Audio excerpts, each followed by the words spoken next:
بالله من الشيطان الرجيم بسم الله الرحمن الرحيم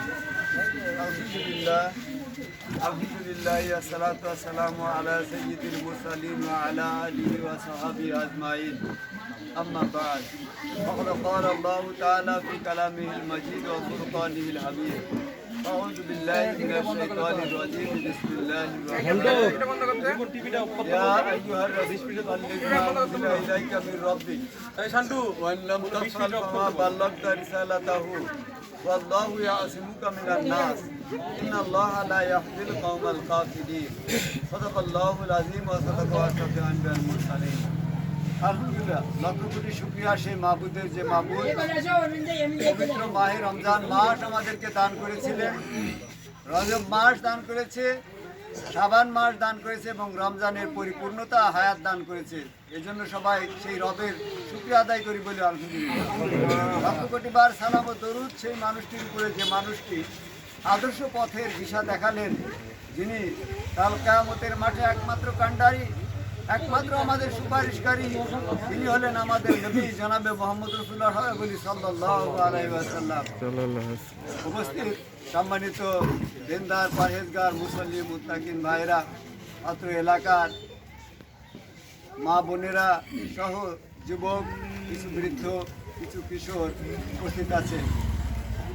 আজকে উপস্থিত আছেন আজকের এই মানব সংগঠনের, মানব কল্যাণ সংগঠনের পরিচালক জনাব রাকিবুল ইসলাম রনি।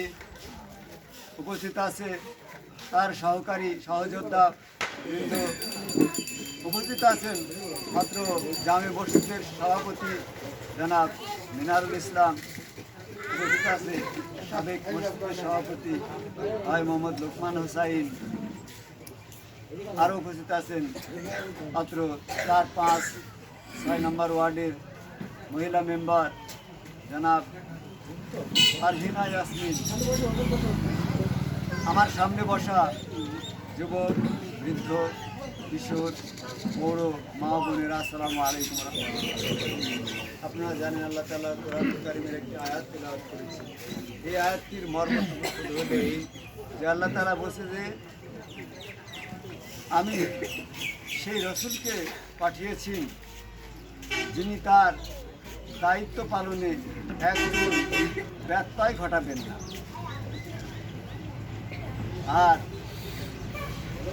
সূরাতুন নিসার, সূরাতুল মায়েদা 67 নম্বর আয়াতে বলা হয়েছে ইয়া আইয়ুহার রাসূল, আল্লাহ রাসূলকে ডেকে বলছেন হে রাসূল, বাল্লিগ মা উনজিলা ইলাইকা মির রাব্বিক, আমার পক্ষ থেকে যা আপনার কাছে নাজিল হয়েছে, বাল্লিগ মা উনজিলা ইলাইকা মির রাব্বিক, আমার পক্ষ থেকে আপনার কাছে যা নাজিল হয়েছে তা মানুষের কাছে পৌঁছায় দিন। ওয়াইল্লাম তাফাল, আর যদি এই সংবাদটা, এই কথাটা, এই মেসেজটা, এই দায়িত্বটা পালনে পৌঁছাতে যদি ব্যর্থ হন তাহলে ওয়াল্লাহু ইয়াসিমুকা মিনান নাস, আপনি মানুষের ক্ষতিগ্রস্ত থেকে রেহাই পাবেন না। কী হবে? আমি আপনাকে হেফাজত করব। এই কাজ করতে গেলে, আল্লাহর এই দিনের কাজ করতে গেলে মানুষের অনিষ্টতা আসবে, মানুষ ইচ্ছে করে ক্ষতি করবে। মানুষ জনকল্যাণকর কাজের সাথে জড়িত হতে চাইলেই মানুষ আপনার পিছু টান মারবে, মানুষ আপনার পিছু লেগে যাবে। অতএব আল্লাহু ইয়াসিমুকা মিনান নাস, আর আমি আল্লাহ রাব্বুল আলামিন এই মানুষের অনিষ্টতা থেকে আপনাকে আমি হেফাজত করব, রক্ষা করব। কে বলল?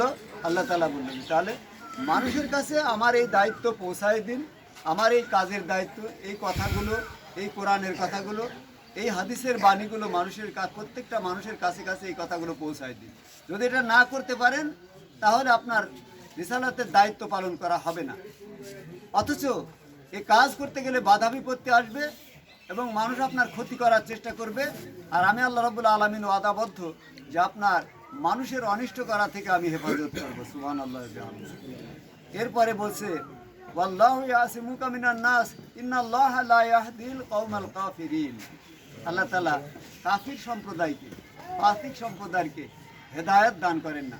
যারা এই আলোচিত আয়াতে, এই কোরআনের আয়াতের মর্মে মানুষের কাছে কোরআনের মেসেজ পৌঁছায় দেয় না, সঠিক দায়িত্ব পালন করে না, তাহলে তাদেরকে আল্লাহ তাআলা কাফির বলেছে।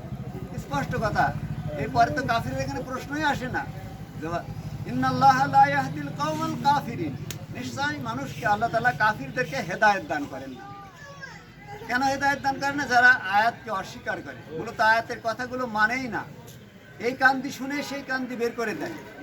আল্লাহ তাআলা আমাদেরকে এই আয়াতের মর্মে জীবন গড়ার তৌফিক দান করুন। সবাই বলি আমিন। আমিন।